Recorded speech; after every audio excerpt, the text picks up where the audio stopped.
Bueno, queridos compañeros, queridos alumnos, esta clase vamos a hablar sobre lo que compete al delito imprudente. Vamos a hablar sobre las formas de imprudencia, las clases de imprudencia.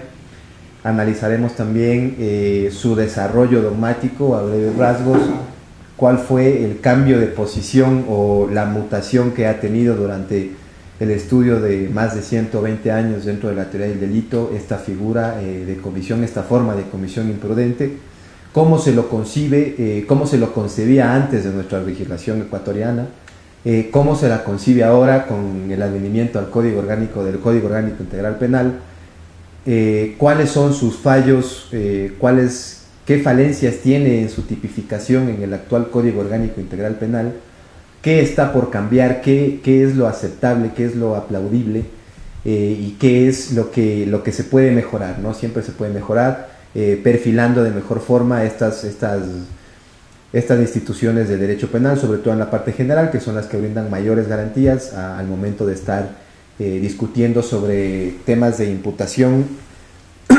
de conductas penalmente relevantes.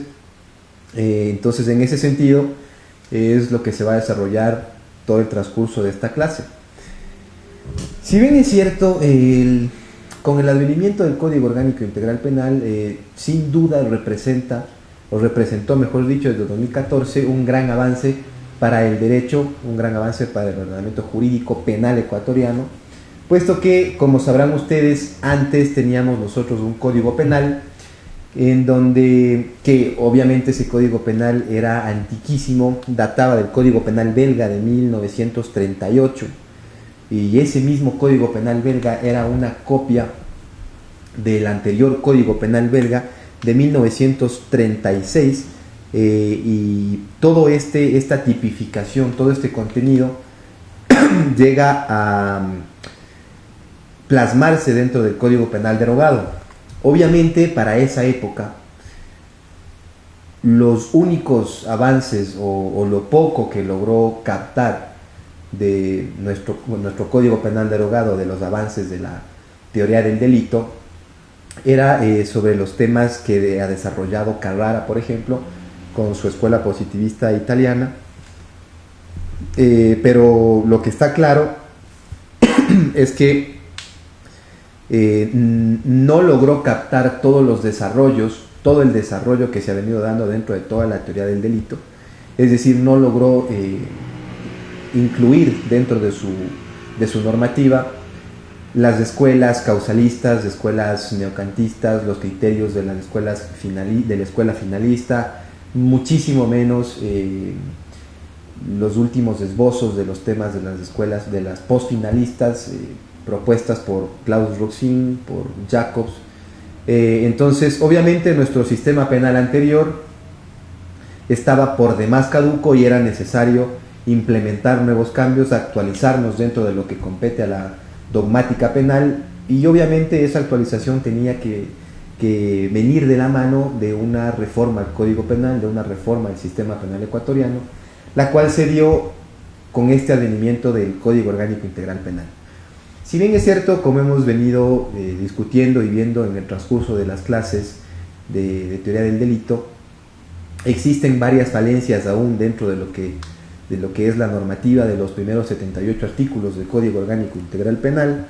Esto es la parte general de nuestro ordenamiento jurídico penal ecuatoriano, derecho penal parte general, que siempre están obviamente dispuestas a un cambio, digámoslo así, expuestas a modificaciones, a actualizaciones, a reformas, siempre en vías y en aras de mejorar la tipificación de esos delitos, y a través de esa mejora brindar más garantías, perfilar mejor los derechos y las garantías y las imputaciones a conductas penalmente relevantes. Y en este sentido es que dentro de este cambio normativista, dentro de este cambio de legislación, ha beneficiado en gran medida, digámoslo así, con algunos temas por perfilar, por cambiar, por mejorar, esta figura del delito imprudente. Tanto es así que en la legislación penal anterior se concebía al delito imprudente en primera forma como una de las modalidades de culpabilidad, es decir, de una u otra manera se contemplaba en el Código Penal derogado como la escuela causalista, en donde se introducía la imprudencia junto con el dolo, como ya hemos dicho, dentro de una de sus formas de culpabilidad. Por lo tanto, y además, el ordenamiento jurídico penal derogado contemplaba la imprudencia y la definía como una simple impericia, negligencia o imprudencia de una determinada persona respecto de un resultado lesivo. Es decir, esa definición, ese concepto que nos daba el Código Penal anterior era demasiado laxo, muy ambiguo, dejaba muy abierta la interpretación sobre qué era imprudente, qué era una actitud negligente respecto del sujeto activo. Y obviamente eso ablandaba las garantías, ablandaba un análisis lógico dentro del análisis de la teoría del delito, dentro del análisis de la imputación, utilizando este marco penal vigente. Con el advenimiento del Código Orgánico Integral Penal, se logra concebir dentro del ordenamiento jurídico penal ecuatoriano la nueva modificación, el nuevo planteamiento de la figura imprudente, y de esta forma ya no se la ubica o ya no se la concibe como una forma de culpabilidad con su concepción psicologista pura, como era concebida la categoría dogmática de la culpabilidad dentro del causalismo, sino que ahora se la concibe de una forma, o tiene la concepción normativista, es decir, ya se está ubicada dentro de la categoría dogmática de la tipicidad, específicamente en la tipicidad subjetiva junto con el dolo, y además de eso viene ya estructurada con un núcleo que es el deber, la infracción del deber de cuidado.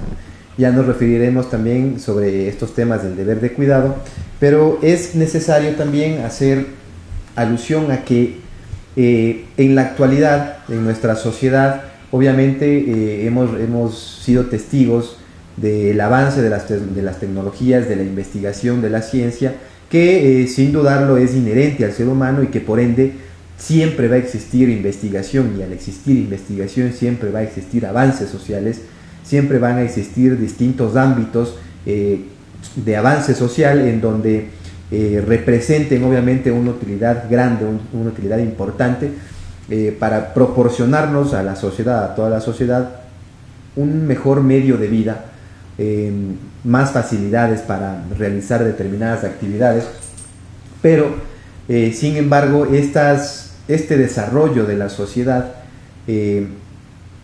ha provocado que las figuras y la figura imprudente pase de ser el segundo plano del derecho penal, pase a ser del patio trasero del derecho penal a ser una de las figuras más importantes y que mayor estudio ha significado dentro de todos los dogmáticos teóricos del derecho penal. ¿Por qué? ¿Cuál es la razón por la cual esta figura imprudente, el delito imprudente, ha pasado a ser el hijo consentido del derecho penal, lo que antes era el dolo? Es decir, antes el derecho penal del siglo XIX era considerado como un derecho penal básico, en donde la forma de comisión que más se estudiaba y obviamente la que más importaba castigar por todos los ordenamientos jurídicos era el delito doloso. Por lo que en el siglo XIX eran pocas las conductas imprudentes tipificadas y sancionadas dentro del ámbito penal, dentro del ámbito punitivo más reaccionario que tenía un Estado, que tiene una sociedad.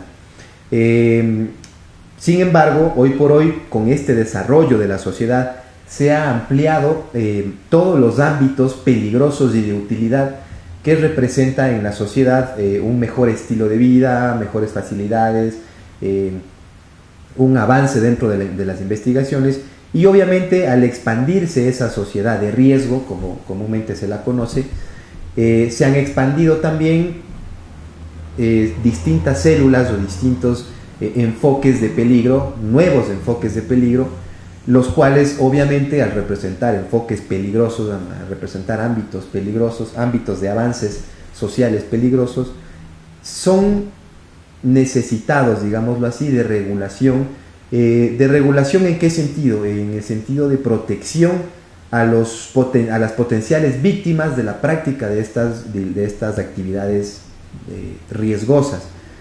Es decir, necesitan o es necesario por parte de la sociedad regular estos nuevos focos, estos ámbitos de peligro, para de esta forma reducir todo ese diámetro, toda esa circunferencia de posibles lesiones a bienes jurídicos que obviamente competen al derecho penal, bienes jurídicos importantes que son competencia de protección del derecho penal. Dicho esto, vamos a analizar la configuración del delito imprudente. Y obviamente al hablar de configuración del delito imprudente también compete hablar sobre la configuración de la imprudencia profesional. ¿Cuál es la estructura del delito imprudente? ¿Cómo está estructurada esta figura? Al igual que el dolo, la imprudencia tiene una estructura, digámoslo de una u otra forma, bipartita, en donde se divide en dos aristas. Por un lado tiene el tipo objetivo imprudente, tiene una estructura muy diferente al tipo objetivo del delito doloso. Para explicarlo en palabras simples, la estructura del delito imprudente siempre va a estar reglada y regida por normas de cuidado, por reglas técnicas, por normas de cuidado, que no es lo mismo, ya vamos a explicar por qué. Mientras que en los delitos dolosos no se contempla objetivamente esos elementos. En los delitos imprudentes, por regla general, a nosotros tener un numerus clausus que nos dice que obviamente todas las conductas imprudentes que estén tipificadas como tal dentro de los específicos delitos podrán ser perseguibles a título de imprudencia. Entonces obviamente tenemos que en la descripción misma de un tipo penal tenemos esa configuración imprudente, por lo tanto pasaría a ser un elemento objetivo del tipo a constar expresamente, taxativamente descrito en la norma. Es por eso que todos los delitos imprudentes tienen una configuración diferente a la de los delitos dolosos. ¿Cuál es esta configuración distinta a los delitos dolosos? Que aparte de eso se considera el elemento fundamental de un delito imprudente en su parte objetiva. Esto es el deber de cuidado, el deber objetivo de cuidado. Entonces, para que quede claro, en los delitos dolosos tenemos la tipicidad objetiva, sus elementos, la tipicidad subjetiva, dolo, obviamente con el conocimiento de los elementos objetivos del tipo, más la voluntad de realizarlos y cometerlos. Mientras que en el delito imprudente tenemos tipicidad objetiva, la tipicidad objetiva con su elemento básico, con su elemento esencial, que es la infracción al deber objetivo de cuidado, y en la parte subjetiva consta la imprudencia como tal, con su deber subjetivo de cuidado, que ya vamos a explicar más adelante de qué se trata y cómo se tendría que concebir esto.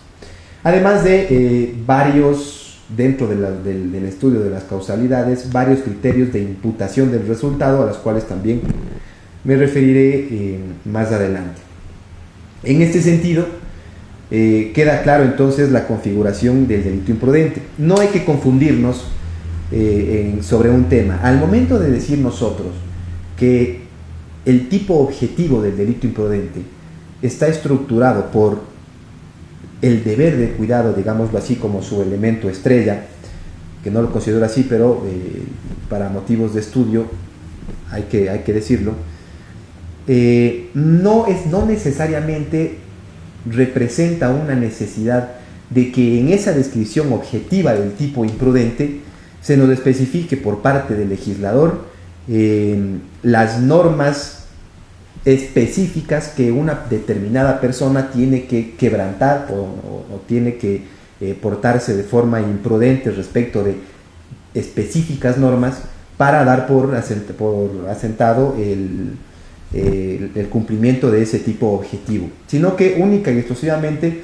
de lo que se trata la estructura de este elemento del delito imprudente en su parte objetiva es la simple y mera mención de que dentro de esa conducta descrita existen reglas que se tiene que seguir. Y estas reglas, obviamente, por motivos de economía legislativa y por obvias razones y lógicas razones, se hace imposible por parte del legislador tipificar cada una de estas reglas, cada uno de estos lineamientos, que incluso estos lineamientos también tienen que rayar dentro de lo lógico, no solamente dentro de reglamentos, leyes, ordenanzas, sino también dentro de la lógica. Entonces resultaría casi imposible, complicadísimo, que en el tipo objetivo de cada delito, de cada tipo penal específico, el legislador se ponga a enumerarnos y a explicarnos, a plantearnos cada uno de los deberes objetivos de cuidado. Por lo tanto, no se debe confundir ese tema al momento de estar analizando si es que una determinada conducta imprudente ha cumplido o no con el deber objetivo de cuidado, o cumple o no con esas exigencias de cuidado que emana el tipo penal específico por este sistema de números clausus. En este sentido, tenemos que el tipo objetivo imprudente está configurado por un deber objetivo de cuidado. Pero a su vez, este deber objetivo de cuidado tiene varios esbozos, puede aparecer de varias formas de manifestarse, digámoslo así, estos deberes objetivos de cuidado. Según Santiago Milpuch, la infracción de la norma de cuidado se divide en dos aspectos. Por un lado, un deber de cuidado interno y por otro lado, un deber de cuidado externo. El deber de cuidado interno nos quiere decir que todas las personas tenemos como deber principal darnos cuenta de la proximidad o de la aproximación posible de una conducta riesgosa y obviamente por esa proximidad de esa conducta riesgosa portarnos diligentemente, es decir, debemos advertir que podríamos estar al frente o aproximándonos a una conducta peligrosa. Esto es importante mencionarlo porque a través de este criterio de la norma de cuidado interna es posible, y de hecho es el fundamento por el cual se hace viable la imputación de las imprudencias inconscientes. Es decir, nosotros al momento de estar en estado de inconsciencia, al momento de dormirnos, al momento de estar inconscientes, sabemos el momento antes de llegar a esa inconsciencia que estamos próximos a la vulneración de un deber de cuidado. Por ejemplo, para explicarlo con un ejemplo y que quede claro, nosotros somos médicos y que estamos realizando un internado. Resulta que nos toca un determinado día un turno de velada. Sin embargo, el día anterior, sabiendo que yo tengo turno y que tengo que desvelarme el siguiente día, me voy de fiesta, me voy a una discoteca, a un antro, etcétera, etcétera, y me desvelo, acabo la fiesta a tempranas horas de la madrugada, digámoslo así, sabiendo que tengo que entrar al siguiente día para estar despierto toda la noche atendiendo las emergencias que demanda esa función.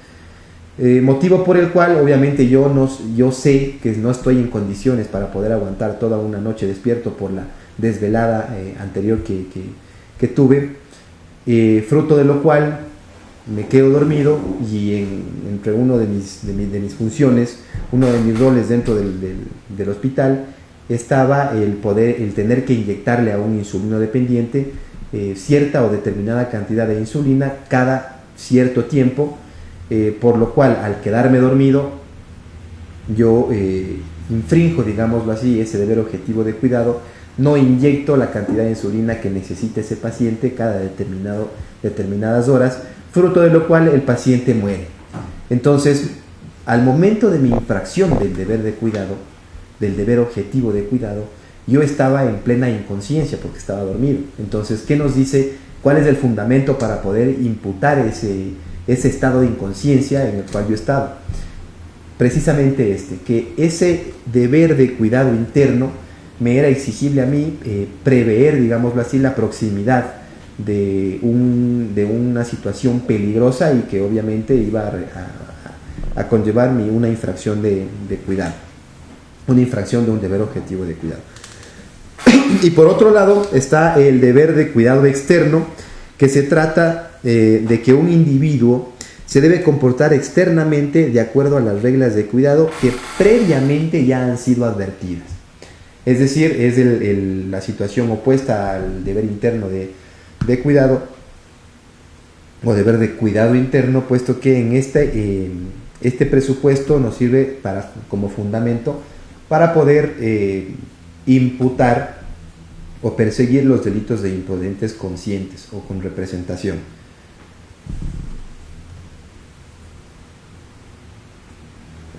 Es decir, se trata de que un determinado individuo, al momento de que ya se encuentra realizando una conducta específica que denota o que tiene una carga de peligrosa, una carga de peligro para potenciales lesiones de bienes jurídicos, dentro de ese ámbito en donde él ya se encuentra actuando, se tiene que advertir que debe comportarse de acuerdo a las normas exigibles sobre ese ámbito, a los deberes de cuidado que son exigibles sobre ese ámbito para reducción de los riesgos. Entonces, de estas dos formas pueden aparecer estos deberes de cuidado. Ahora, detengámonos en lo que es el deber de cuidado externo, lo que nos compete al fundamento para poder perseguir la imprudencia consciente.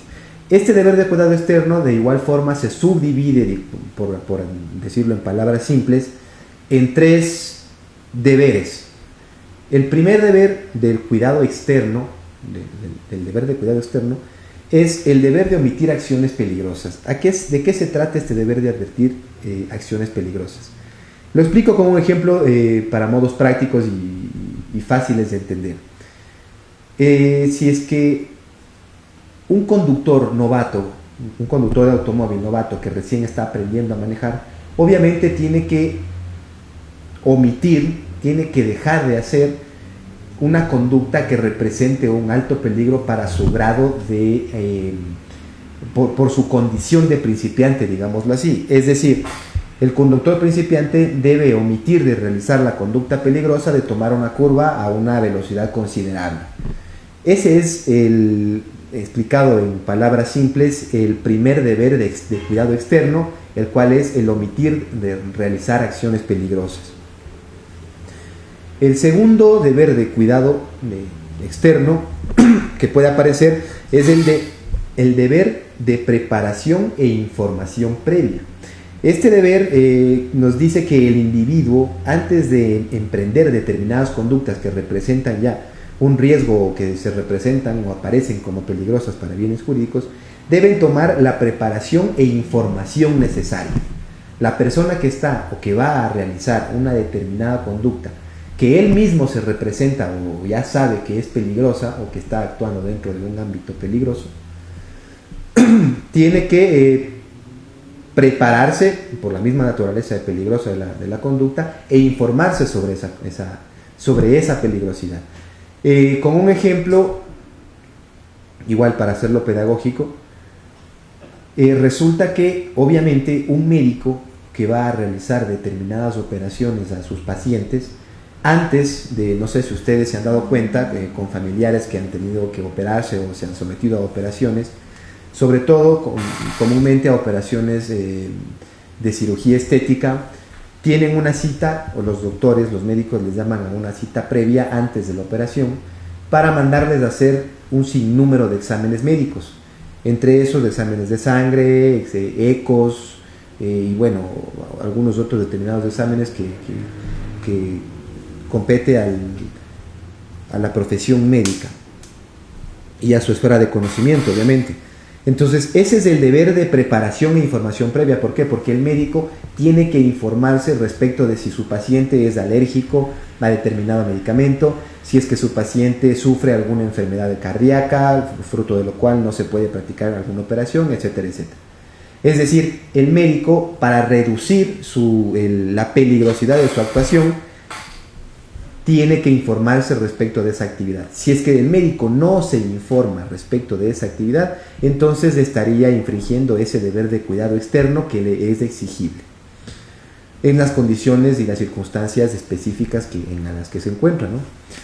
Y la tercera forma de aparecer de este deber de cuidado externo es el deber de actuar prudentemente en situaciones peligrosas. Aquí ya no consciente en omitir la realización de las conductas peligrosas, puesto que la sociedad presenta determinados riesgos que por su utilidad la misma sociedad los permite. En tal virtud, la persona que esté actuando dentro de una actividad riesgosa, no solamente la medicina, sino varias, la ingeniería, la ingeniería civiles, la arquitectura, etcétera, etcétera, operación de maquinaria pesada, varios ámbitos que ya conllevan determinados riesgos para la sociedad, pilotear un avión, etcétera, por el mero hecho de ya estar adecuando su actividad dentro de ese ámbito, es necesario que esa persona ya no obviamente se informe antes de realizar esa conducta, sino que cuando ya realiza esa conducta, tiene que prestar toda su atención posible, su atención máxima, su precaución, su diligencia máxima, para de esta forma encauzar su conducta dentro de los estándares de los deberes de cuidado externos. Esas tres formas del deber de cuidado externo son importantes al momento de analizar si es que una determinada conducta ha cumplido, digámoslo así, en parte los elementos objetivos de un delito imprudente. Una vez explicado de forma general estas maneras de aparición del deber objetivo de cuidado, estas maneras de aparecer del deber objetivo de cuidado, vamos a analizar su estructura. Para analizar esta estructura debemos voy a hacer primero un análisis respecto de qué son las normas técnicas, qué son estas reglas técnicas y qué hacer en los casos en donde estemos al frente de una actividad novísima, una actividad reciente, en donde todavía no se han desarrollado, incluso ni siquiera por la costumbre, por su misma naturaleza de reciente, de nueva, no se han desarrollado lineamientos específicos o deberes de cuidado específicos que puedan disminuir los riesgos para las lesiones a los bienes jurídicos. En razón de esto, Edgardo Dona nos manifiesta que al momento de estar al frente de estos ámbitos, de estas esferas nuevas de peligro para los bienes jurídicos, lo que se debe hacer es buscar ámbitos análogos, ámbitos similares o en la medida de lo posible, que más se acerquen a esa nueva actividad, hasta mientras se desarrollan, mediante la costumbre, mediante reglamentos o lineamientos, estas nuevas reglas técnicas que van a regir para esta determinada actividad nueva y obviamente utilitaria.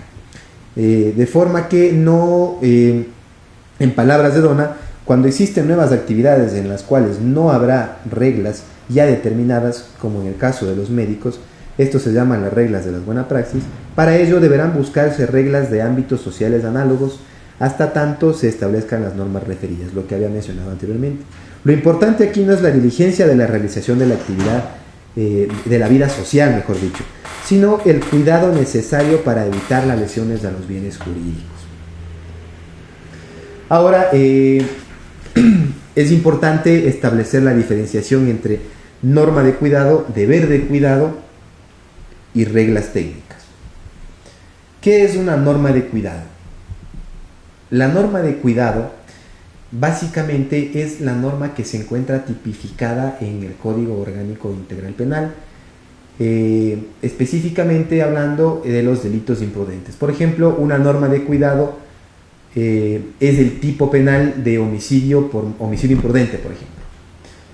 ¿Sí? Ese homicidio imprudente, ese tipo penal, como tipo penal, se representa y ya constituye una norma de cuidado. Es decir, nos está mandando a tener cuidado, un cuidado específico respecto de una actividad peligrosa para no lesionar ese bien jurídico. Es decir, la norma de cuidado son los tipos penales imprudentes que están contemplados en la normativa penal. En este caso, en el Código Orgánico Integral Penal. Por otro lado está el deber de cuidado. ¿Qué es el deber de cuidado? El deber de cuidado se define como una norma no penal, es decir, ya no es del tipo penal, sino que por el contrario, este determina una de las formas potenciales en que se debe realizar la conducta para que ellas sean correctas, determinadas conductas para que éstas sean correctas y adecuadas dentro de un ámbito peligroso del tráfico.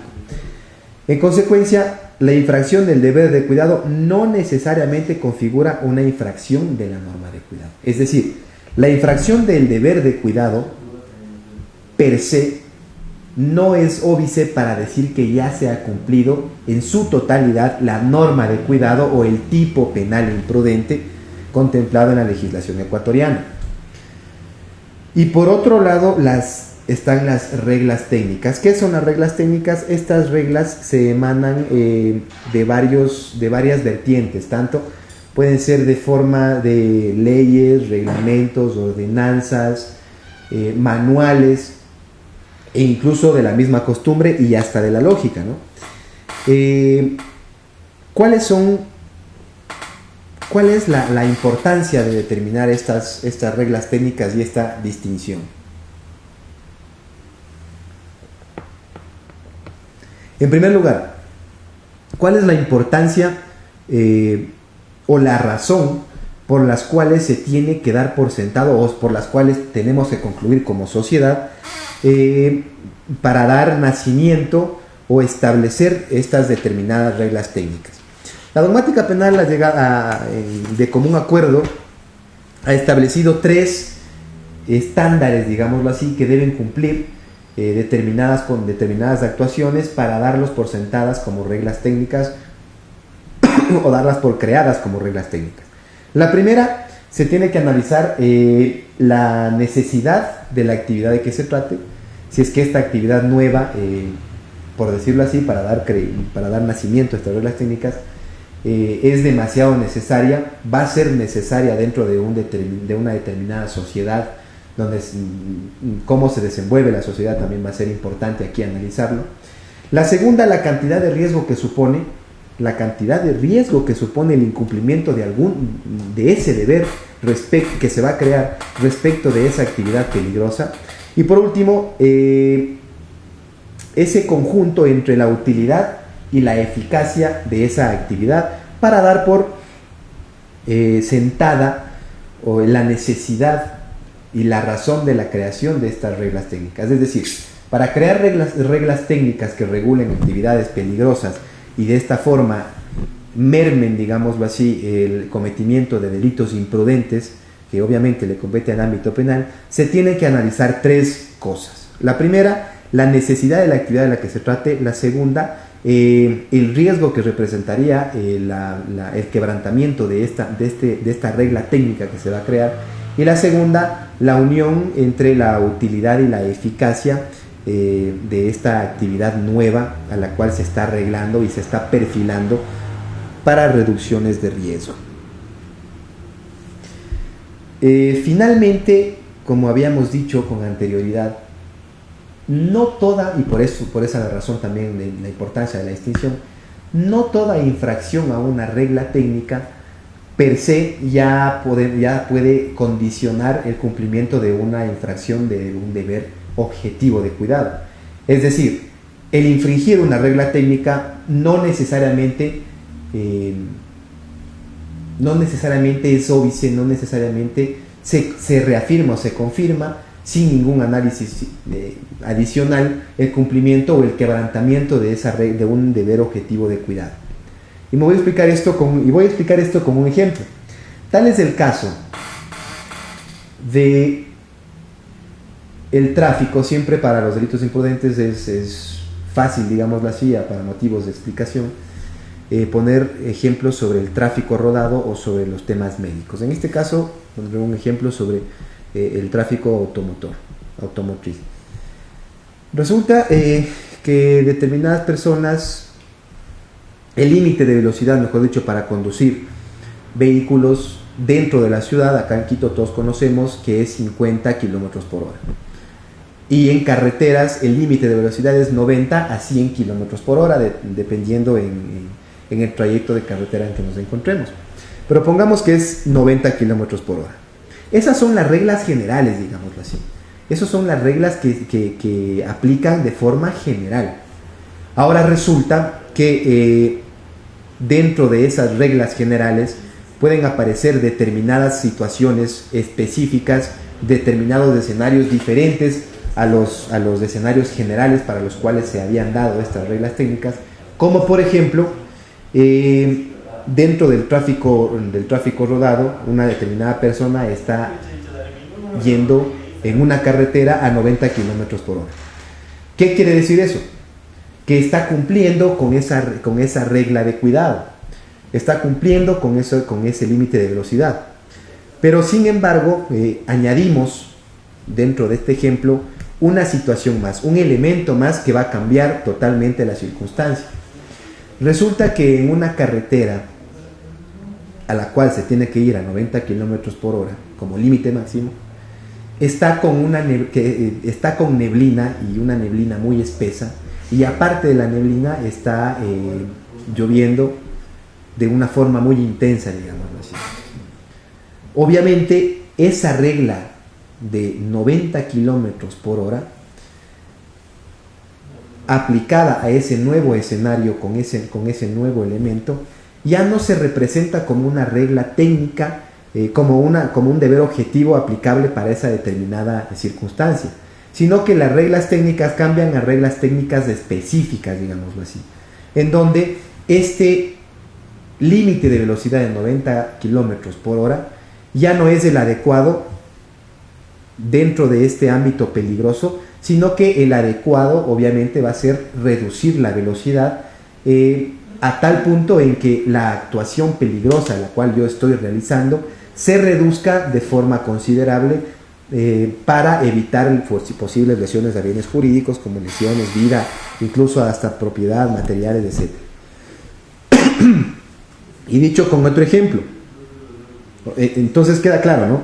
Reglas generales, 90 kilómetros por hora en el ejemplo, reglas específicas añadiendo obviamente determinadas circunstancias nuevas dentro de un ámbito específico, que hacen que esas reglas generales ya no sean aplicables, sino sean aplicables otras reglas técnicas que son las reglas técnicas específicas. ¿Cuál es la importancia de esta distinción? Recordarán ustedes que habíamos dicho que la vulneración de estas reglas técnicas por sí no da como sentado el cumplimiento de una vulneración de un deber objetivo de cuidado. ¿Por qué? Básicamente el ejemplo es simple, a forma igual de explicación y que quede claro. Resulta que el mismo conductor del cual hablábamos antes está atravesando por la vía Aloac-Santo Domingo, en donde ustedes saben que esa vía siempre está obviamente expuesta a un clima húmedo, húmedo tropical, y ocurre deslaves, los cuales, digámoslo así, obstaculizan y dejan paradas y fuera de servicio determinados carriles o carreteras. Resulta que dentro de su trayecto, la persona que está manejando el automóvil, resulta que está yendo en el carril derecho. Y más adelante existe un deslave dentro de la carretera, el cual tapa ese preciso carril derecho.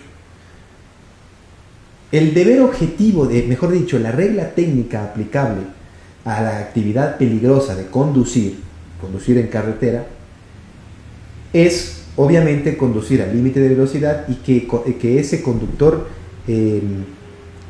realice esas maniobras dentro del carril específico de dirección a donde él se dirige, ¿no es cierto? Es decir, en este caso dentro del carril derecho.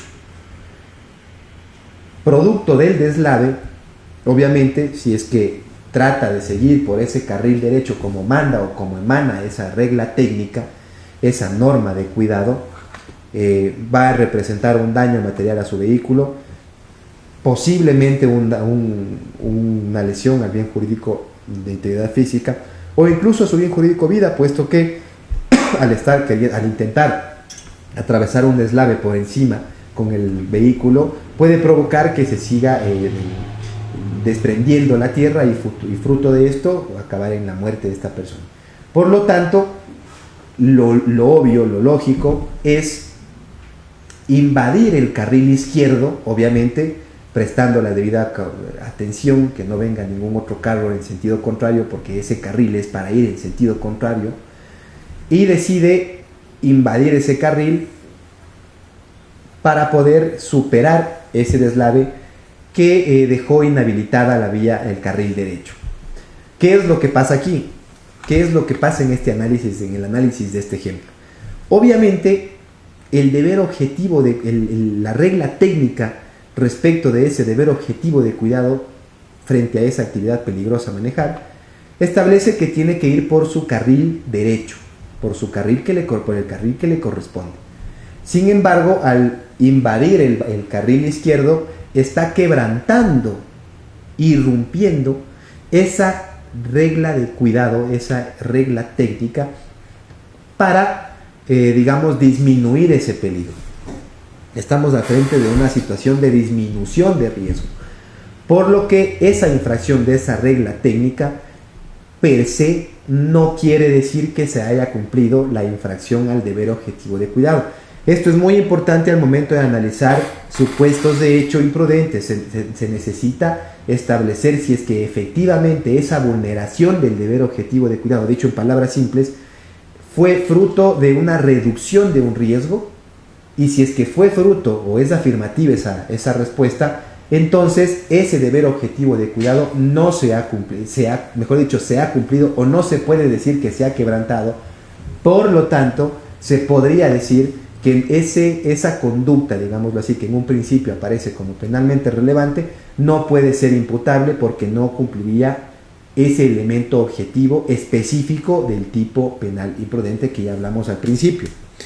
Entonces, creo yo que con esta explicación se perfila de mejor forma cuál tendría que ser el análisis respecto al deber objetivo de cuidado. Y esto aplica además para todos los ámbitos como el médico, el de tránsito, el ingeniero, etcétera, etcétera. O sea, para todos los ámbitos que representen peligros para los bienes jurídicos.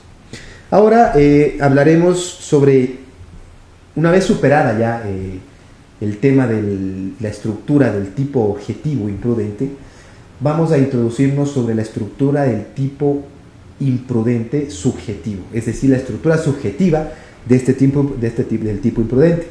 En su imaginario ya no nos ubicamos en la tipicidad objetiva, sino ya nos ubicamos en la tipicidad objetiva, sino ya nos ubicamos en la tipicidad subjetiva.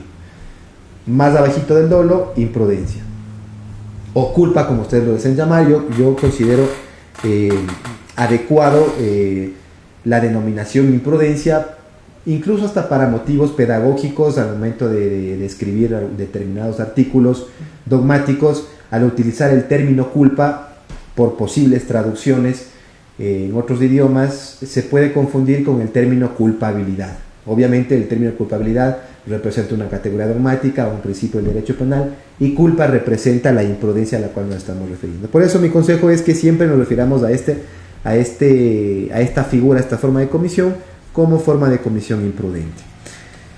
Respecto a la estructura del tipo, a la estructura subjetiva del tipo imprudente, tenemos el análisis, mejor dicho, de el deber subjetivo de cuidado. ¿De qué se trata este deber subjetivo de cuidado? ¿Qué debemos analizar dentro de este deber subjetivo de cuidado?